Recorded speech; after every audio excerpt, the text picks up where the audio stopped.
All right, so for this first painting assignment, we're going to do a black and white still life, so we don't have to worry about what colors we're mixing other than just light or dark, more white, more black.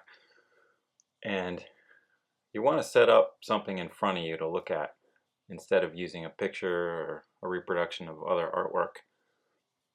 So you can set up your own still life. You can keep it really simple. You can focus on one object pretty much. You might want to have more light on one side of the object and more shadow on the other. That might make it more interesting. But I'd keep it to not too many things on the table. Keep it kind of simple. I set up the black background, the light objects, and then one grayish object in the front, and then a gray um, tablecloth that the light colored objects are on. I do some drawing first just to get the outlines of the main forms, get the outlines of the objects. They can be kind of rough outlines, but you just want to place them on the paper, get them in the right place, and then get the size the way you want them. You don't have to get too detailed. You can do it as real blocky shapes. And in the drawing, you can actually start to get a little bit of the light and dark in there too. You can do some quick lines. You're going to cover over most of the lines and pencil marks with paint anyway. So if you get a couple marks where you don't want them, it's going to be fine. You can either erase or you can paint right over them, layer the paint over it, over the drawing stage. So this. And when you go to the painting stage, if you want, you won't get in this video. You'll have to drawing go takes forward a little while here to get the painting.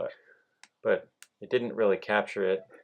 But I'm laying out on my disposable palette, or I have a plate that I'm putting paint on. When you go to paint, I would lay out some white paint and a little bit of black paint. You don't have to lay out too much. You can always squeeze out more if you need it later. But what you're going to do is water the paint down first.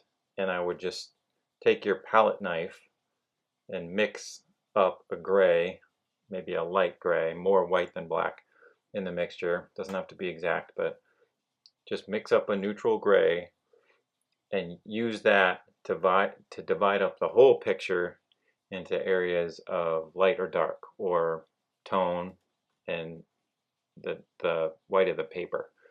So you're just going to divide the whole picture into sections of areas of either it's gray or it's the white of the paper.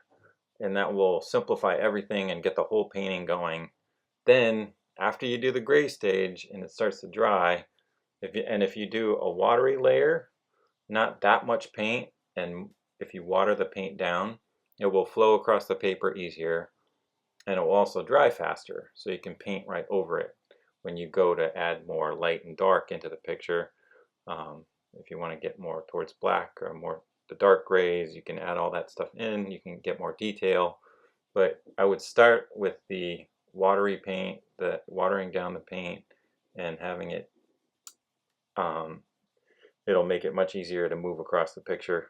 And also I use a rag. I dip a rag. I take my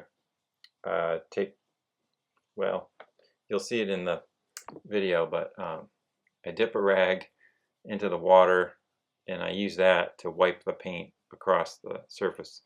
And I do that to get a lot of the painting laid in, even if it's rough. But I can get pretty far just using the rag and moving the paint around. And it's also good if you have a wet rag handy, ready to go, then you can remove paint if you get a drip or if you get something that you don't want. But you got to have the wet rag handy because the acrylic paint dries pretty quickly.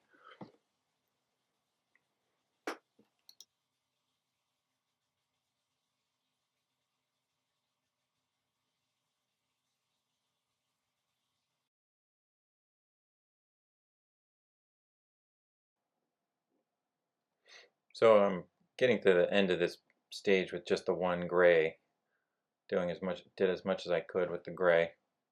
So I'm taking some black paint, or close to black. It's got a little bit of white paint mixed in.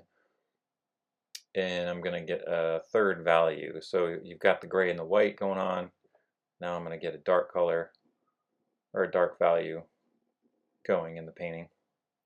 And I had purposely set up a really dark background. I've got some black paper behind the object, so I could make that almost a solid black, but I'm trying to keep a little variety in there, a range from light to dark. I'm still using the rag to move the paint around and to work it across the paper.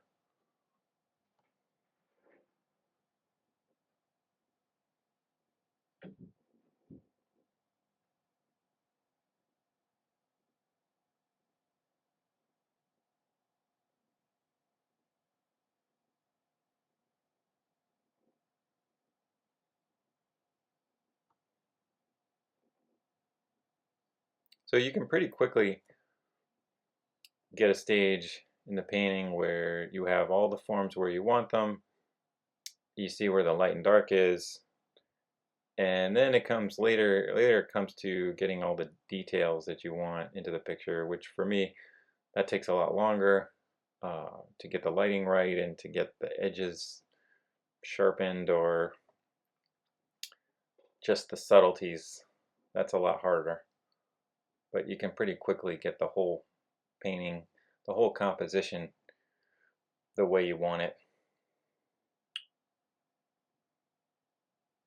So I won't do a lot more audio here, but commentary, but you can see how the painting develops. And I've got a shot of the painting at the end.